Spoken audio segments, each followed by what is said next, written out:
Está começando o resumo das principais notícias do dia. Aqui no podcast Sétima Hora você tem a notícia no seu tempo. Se você perdeu algum episódio, acesse www.setimahora.com.br e reveja os conteúdos. Eu sou o Flávio Alexandre e essas são as notícias de hoje.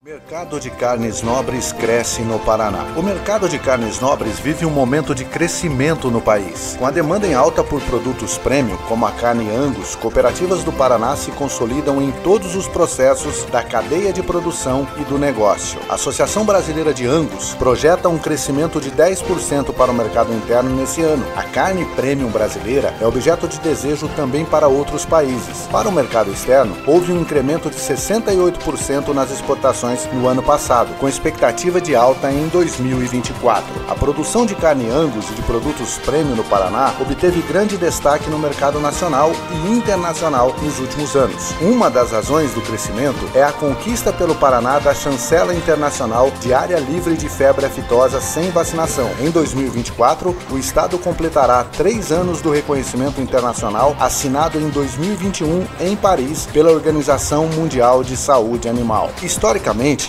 o consumo de carne Angus no Brasil tem sido restrito aos cortes tradicionais de churrasco, como picanha e maminha. No entanto, há um esforço crescente para diversificar a oferta de cortes e tornar a carne Angus mais acessível e inclusiva para o consumidor no dia a dia. Além da certificação para a indústria, a Associação Angus está dando início a outro tipo de selo, o do varejo, também com o objetivo de reconhecer a qualidade da carne Angus e os processos adotados. O projeto inclui treinamentos aos varejistas visando garantir que eles compreendam e posicionem corretamente os produtos, além de promover a conscientização do consumidor no sentido de reconhecer e reduzir a comercialização de cortes Angus não certificados. O projeto varejo inclui supermercados, açougues, hamburguerias, boutiques, restaurantes e casas de carnes que comercializam a carne Angus certificada.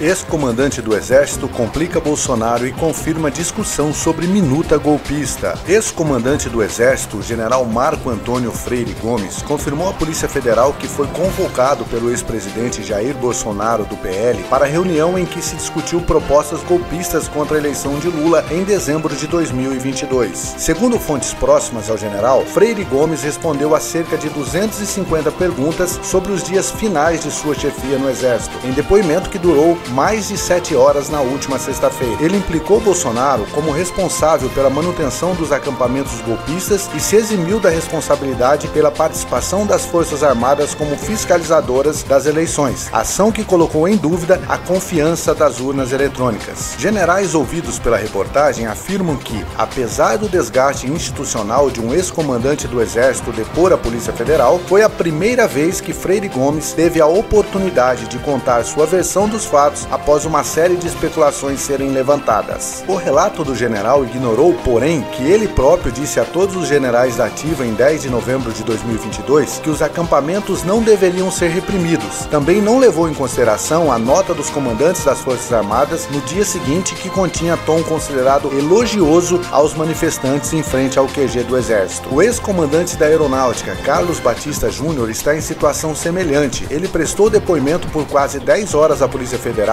em meados de fevereiro e também confirmou a participação em reuniões de tom golpistas no Palácio Alvorada. Batista Júnior e Freire Gomes afirmaram interlocutores terem apresentado oposição às intenções antidemocráticas. O único que teria manifestado apoio às investidas, segundo a delação do tenente-coronel Mauro Cid, foi o ex-comandante da Marinha, Almir Ganier Santos. O almirante foi chamado a depor a Polícia Federal no último dia 22. Ele, porém, optou pelo silêncio. Além desses militares, a polícia colheu recolheu o depoimento de outros generais, ex-ministros, ex-assessores e aliados de Bolsonaro. Ao menos 24 pessoas prestaram depoimento no mês passado. A maioria optou pelo silêncio, como fez o ex-presidente, mas ao menos 4 pessoas falaram. Embora tenha ficado calado no depoimento, Bolsonaro aproveitou um ato que organizou na Avenida Paulista no dia 25 de fevereiro para se defender das acusações de que tramou um golpe. Agora o golpe é porque tem uma minuta do decreto de estado de defesa? Golpe usando a Constituição? Tenha paciência, afirmou Bolsonaro durante o protesto. A Polícia Federal pretende inserir a fala no contexto da investigação. A defesa de Bolsonaro, por sua vez, afirma que ele tomou conhecimento da minuta apenas em 2023, por meio de investigações da polícia. Dos militares intimados a depor, o general Walter Braga Neto, que foi candidato a vice-presidente em 2022, decidiu ficar calado. Sua defesa disse que solicitou o acesso absoluto e integral a toda a investigação para que possa prestar os devidos esclarecimentos. Os generais Augusto Heleno, Mário Fernandes e Paulo Sérgio Nogueira, o ex-comandante da Marinha Almir Ganier Santos e outros militares alvos da investigação também ficaram em silêncio. Já o presidente do PL, Valdemar Costa Neto, disse que ele respondeu todas as perguntas que lhe foram feitas. A mesma coisa fez o ex-ministro da Justiça e ex-secretário de Segurança Pública do Distrito Federal, Anderson Torres, que respondeu serenamente a todas as perguntas que lhe foram formuladas, segundo a sua defesa.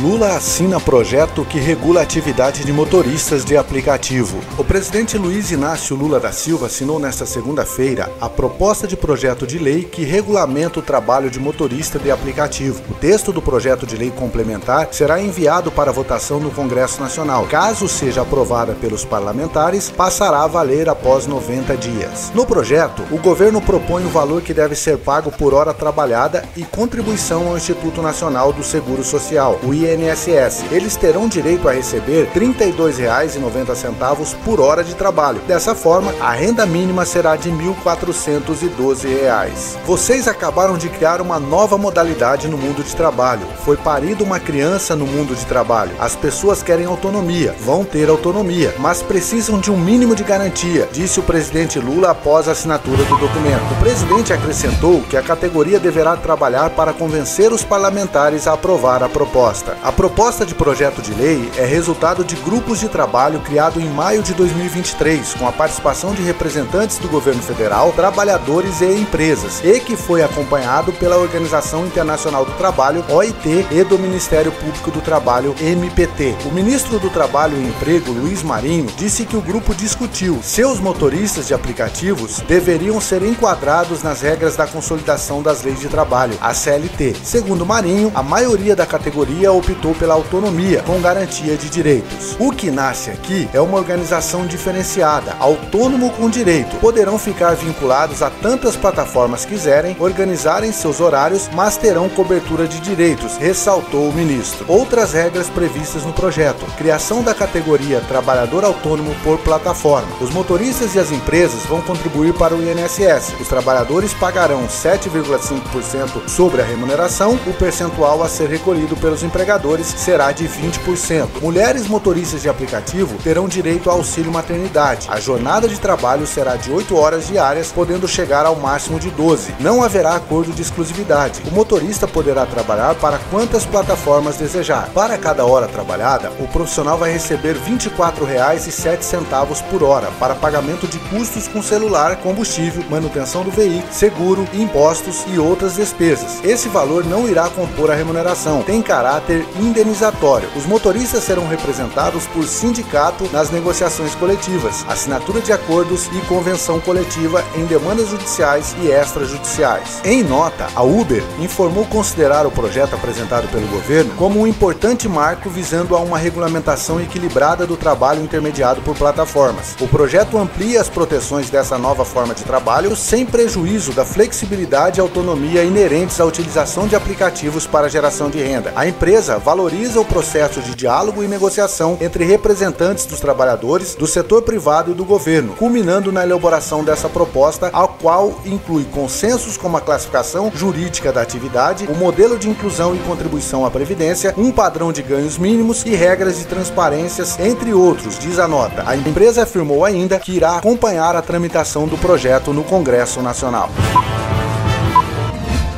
Você acabou de ouvir o podcast Sétima Hora. Não deixe de seguir e curtir as nossas redes sociais. Para ver estas e outras notícias, acesse www.setimahora.com.br. A notícia no seu tempo.